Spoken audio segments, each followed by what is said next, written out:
میرے بھائیوں، یہ پولیس رات کا ذکر قرآن میں بھی اشارتاً موجود ہے۔ سورہ مریم کے اندر آپ کو 71 نمبر آیت مل جائے گی، پارہ نمبر 16 کے اندر۔ اعوذ باللہ من الشیطان الرجیم، بسم اللہ الرحمن الرحیم۔ دوزخ کے کانٹیکسٹ میں گفتگو کرتے ہوئے اللہ تعالیٰ فرماتا ہے وَإِن مِّنكُمْ إِلَّا وَارِدُهَا، اور کوئی بھی تم میں سے ایسا نہیں ہے مگر یہ کہ اسے دوزخ سے گزرنا پڑے گا۔ كَانَ عَلَى رَبِّهِ حَتْمًا مَقْضِيًّا، یہ تمہارے رب کی طرف سے تقدیر میں شدنی بات ہے، یہ ڈیسٹنی تمہارے لیے مقرر ہے کہ تم سب کو آگ کے اوپر سے گزرنا پڑے گا، چاہے کوئی جن ہے، انسان ہے، وہ پیغمبر ہے، صحابی ہے، تابعی ہے، نیک ہے، بد ہے، سب کو ایک دفعہ گزرنا پڑے گا۔ پھر کیا ہوگا؟ ثم ننجی الذین اتقوا ونذر الظالمین فیہا جثیا، پھر ہم نجات دے دیں گے اہل تقوی کو، اور جو ظالم ہیں ان کو گھٹنوں کے بل اسی دوزخ میں رہنے دیں گے۔ وَلِعَوْذُ بِاللَّهِ تَعَالَى اللہم اجرنا من النار، آمین۔ بخاری مسلم میں کئی ایک احادیث ہیں پولیس رات کے حوالے سے۔ ایک وہ حدیث جو بخاری اور مسلم دونوں میں موجود ہے، اللہ کے محبوب صلی اللہ علیہ وآلہ وسلم فرماتے ہیں کہ قیامت والے دن اللہ تعالیٰ جہنم کے دونوں سروں پہ ایک پل رکھے گا، یعنی جہنم کو پار کرنے کے لیے ایک بہت بڑا پل رکھے گا۔ بخاری مسلم کے الفاظ ہے سب سے پہلے میں اپنی امت کو لے کے اس کے اوپر سے گزروں گا، اور اس کے بعد باقی انبیاء بھی اپنی امت کے لوگوں کو اپنے ساتھ لے کر گزریں گے، اور ہر رسول کی زبان پہ سمیت میرے رب سلم رب سلم رب سلم ہوگا، اے اللہ سلامتی فرمانا، اے اللہ سلامتی فرمانا، اے سلامتی فرمانے والے رہو، سلامتی فرمانا۔ اب نماز کے بعد بھی مسلم شریف میں دعا ہے نا، اللہم انت السلام ومنک السلام تبارک یا ذا الجلال والاکرام، سلامتی۔ اور نبی علیہ السلام فرماتے ہیں یہ کلام بھی صرف انبیاء کر رہے ہوں گے، انبیاء کے علاوہ کسی کو کلام کرنے کی اجازت بھی نہیں ہوگی۔ آپ ویسے کہتے رہے کہ ہمارے بزرگ جو ہیں وہ پھڈا ڈال کے بیٹھ لیں گے کہ میں اپنے مرید لے کے جانے دیں۔ بخاری مسلم کہتی ہے کہ انبیاء کے علاوہ سب کی زبانیں ہوں گی گونگ، سوائے اس کے کہ وہ کہیں گے رب سلم رب سلم رب سلم۔ پھر نبی علیہ السلام فرماتے ہیں کہ بخاری مسلم کے الفاظ ہے کہ جب لوگ پولیس رات سے گزر رہے ہوں گے نا، تو پولیس رات کے دونوں جانب آنکڑے لگے ہوئے ہوں گے، جس طرح کے کانٹے ہوتے ہیں،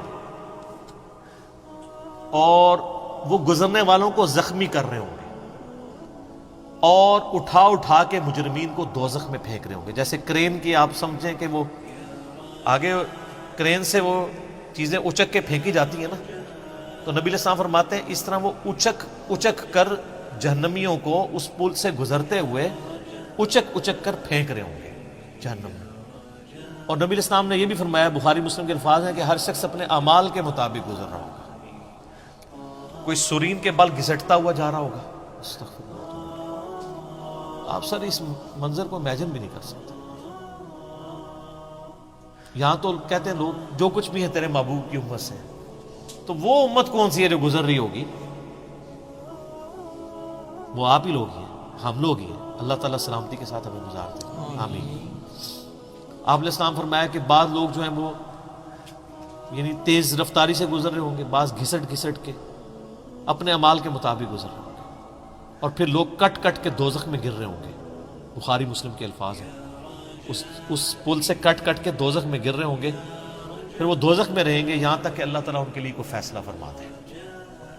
وَلِعَوْذُ بِاللَّهِ تَعَالَى، اللہ تعالیٰ کی پناہ، اللہم اجرنا من النار، آمین ثم آمین۔ صحیح مسلم میں ایک حدیث ہے، ابو سعید خدری کہتے ہیں کہ ہمیں یہ بات بھی پہنچی ہے کہ وہ پل جو ہے وہ تلوار کی دھار سے زیادہ تیز اور بال سے زیادہ باریک ہوگا۔ یہ الفاظ بالکل صحیح ہیں صحیح مسلم کے اندر۔ تو اس پل سے تو کوئی بندہ مہارت کے ساتھ بھی نہیں گزر سکتا، کوئی چائنی بھی نہیں گزر سکتا، وہ جو تو یہ اس کے اوپر سے گزرنا ایک معجزے والا معاملہ ہی ہوگا جس کو اللہ تعالیٰ نجات دے گا۔ اور یہ جو میں نے آیت پڑھی نا سورہ المریم کی آیت نمبر 71، اس کے کانٹیکسٹ میں کتاب التفسیر چیپٹر میں امام ترمذی اسی آیت کو ہیڈنگ بنا کے نا اس کے نیچے ایک حدیث لے کے آئے ہیں. یعنی یہ جو میں نے کہا نا قرآن میں پل صراط کا ذکر ہے، امام ترمذی کا بھی یہی فہم ہے. انہوں نے اس آیت کی ہیڈنگ بنا کے جامعہ ترمذی میں حدیث لی ہے بالکل صحیح سند کے ساتھ پل صراط کے حوالے سے، کہ نبی صلی اللہ علیہ وآلہ وسلم نے ارشاد فرمایا کہ یہ پل صراط جہنم پہ رکھا ہوا ایک پل ہے جس پر سے لوگوں کو گزرنا پڑے گا اور ہر شخص اپنے اعمال کے مطابق گزرے گا. بعض لوگ بجلی کسی تیزی سے گزر جائیں گے، جیسے آسمان سے ایسے بجلی کڑک کے نیچے پتہ ہی نہیں چلتا ود ان سیکنڈز. بعض ہوا کی تیزی سے گزریں گے جو اس سے کم نیک ہوں گے. بعض گھوڑ سوار یا اونٹ سوار کسی تیزی سے گزریں گے، بعض بھاگتے ہوئے گزر جائیں گے، اور بعض جو ہیں وہ پیدل چلتے ہوئے، اور بعض سرین کے بل گھسٹتے ہوئے. سر اتنا لمبا پل، پتہ نہیں کتنی مسافت ہے. بلکہ بخاری مسلم میں الفاظ ہے، نبی علیہ السلام نے فرمایا کہ اس پل کی لمبائی اللہ ہی بہتر جانتا ہے، مجھے نہیں پتا کتنی ہے. اوئے ہائے ہائے. اور بعض ایسے ہوں گے جو کٹ کٹ کے پھر دوزخ میں گر رہے ہیں، اور ان کا معاملہ پھر بعد میں اللہ تعالیٰ طے کرے گا کہ ان کے ساتھ کیا کرنا ہے. استغفر اللہ. جامعہ ترمذی میں ایک حدیث ہے، حضرت انس بن مالک جو حضور کو 10 سال تک وضو کرواتے رہے، بخاری مسلم میں آئے. ترمذی میں الفاظ ہیں، وہ کہتے ہیں یا رسول اللہ قیامت الدین آپ میری شفاعت کریں گے؟ فرمایا میں کروں گا. تو یا رسول اللہ مجھے اپنا پتہ بتا دیں، میں آپ کو کہاں تلاش کروں. انہوں نے انشور کیتا ہے. آپ نے فرمایا تم پورے صراط پہ آ جاؤ. آئے ہائے، تم مجھے پورے صراط پہ دیکھ لینا، میرے امتی گزر رہے ہوں گے، میں ان کے لیے سلامتی کی دعا کر رہا ہوں. کہا یا رسول اللہ پھر پولیس صراط پہ نہ پاؤں؟ تو آپ نے فرمایا کہ پھر تم میزان عمل پہ آ جاؤ، جہاں لوگوں کے نامہ اعمال تولے جا رہے ہوں. نبی علیہ السلام کا نامہ اعمال نہیں تول رہا ہوگا، آپ کو تو اللہ نے امن دے دیا نا، انا فتحنا لک فتحا مبینا. اور بخاری مسلم میں حدیث ہے، حدیث شفاعت کے سارے نبیوں سے لوگ ہوتے ہوتے حضرت عیسیٰ کے پاس جب اینڈ پہ آئیں گے نا تو وہ کہیں گے بس ایک ہی شخص ہے جس کو امن ملا ہوا ہے، تو محمد رسول اللہ کے پاس جاؤ، وہ شفاعت کریں گے. تو آپ علیہ السلام اپنی امت کی خاطر ہی یعنی میزان عمل پہ تکلیف کاٹ رہے ہوں گے. کہا یا رسول اللہ میزان عمل پہ بھی نہ پاؤں تو کہاں جاؤں؟ فرمایا پھر تم حوض کوثر پہ آ جاؤ، میں وہاں پہ اپنے امتیوں کو مشروب پلا رہا ہوں. بخاری مسلم میں درجنوں احادیث ہیں، آسمان کے ستاروں کے برابر اس کے برتن ہیں، اور جو ایک بار پیے گا وہ کبھی پیاسا نہیں ہوگا. جنت میں لوگ مشروب لذت کے لیے پئیں گے، پیاس کی وجہ سے نہیں پئیں گے. ان کا یا رسول اللہ اگر آپ مجھے پل صراط پہ بھی نہ ملے، میزان عمل پہ بھی نہ ملے، اور آپ صلی اللہ علیہ وآلہ وسلم حوض کوثر پہ بھی مجھے نہ ملے، تو پھر میں آپ کو کہاں تلاش کروں؟ آپ فرمایا تم مجھے تلاش کرنا، میں ان تین میں سے کسی ایک جگہ پہ ہوں. تو بخاری مسلم میں پھر یہ بھی آتا ہے کہ میرے حوض کوثر پہ کچھ لوگ لائے جائیں گے، میں کہوں گا اصحابی اصحابی، میرے ساتھی ہیں. مجھے بتایا جائے گا کہ آپ کے بعد یہ دین سے الٹے قدم پھر گئے تھے، انہوں نے دین میں بدعتیں جاری کر دی تھی.